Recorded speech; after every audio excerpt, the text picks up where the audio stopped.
In this project, we are working with the future food systems, and we are working in atmospheric freeze drying, which is an alternative to traditional freeze drying. What we are trying to do here is to have a quality as good as freeze drying, but with lower time and lower energy consumption. We are applying ultrasound and infrared light radiation to speed up the atmospheric freeze drying process for the drying of fruits and vegetables.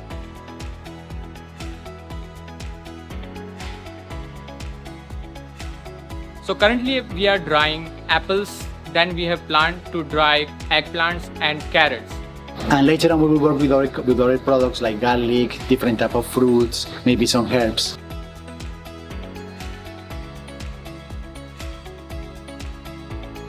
So first we have to understand what is traditional freeze drying. So freeze drying is simply a two-step process where we first freeze the food sample and then we expose it to vacuum. So what happens is the frozen water present inside the food is directly sublimated to the water vapor. But this process involves application of vacuum, which makes this process much costlier and very time consuming. So to solve this problem, we are working on atmospheric freeze drying. So atmospheric freeze drying is a type of freeze drying which is carried out at atmospheric pressure.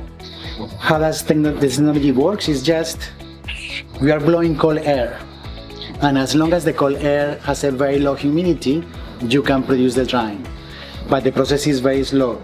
So the way to accelerate it is that inside this blast chiller, we have some sonication system that can vibrate internally to be able to accelerate the process, and we also have infrared radiation. So the combination of both of them will be able to reduce the time of this process. So the idea is that this technology will require lower energy consumption and will have a lower capital cost than freeze drying, making the process more efficient.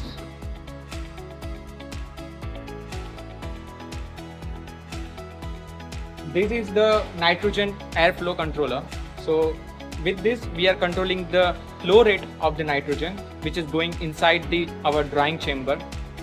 So this is basically a blast chiller. So we want a controlled environment to dry our foods. So we have installed our system which propagates the ultrasound and infrared light radiation inside this blast chiller. So here you can see the controlling system for ultrasound and the infrared light radiation. With this, we also have the air velocity regulator.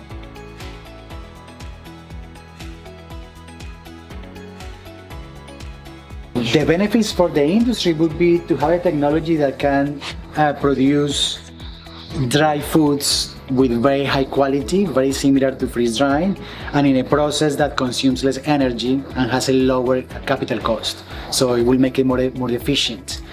And it will be a big enhancement for the industry, of course. This will extend the shelf life, of course, of foods, and also produce foods that people like. Some people like some dry fruits. For example, dry fruits are used in salads, are used in dressings. So it will give them a technology which can save their operational cost, and consumer can enjoy a truly nutritious and sustainable food.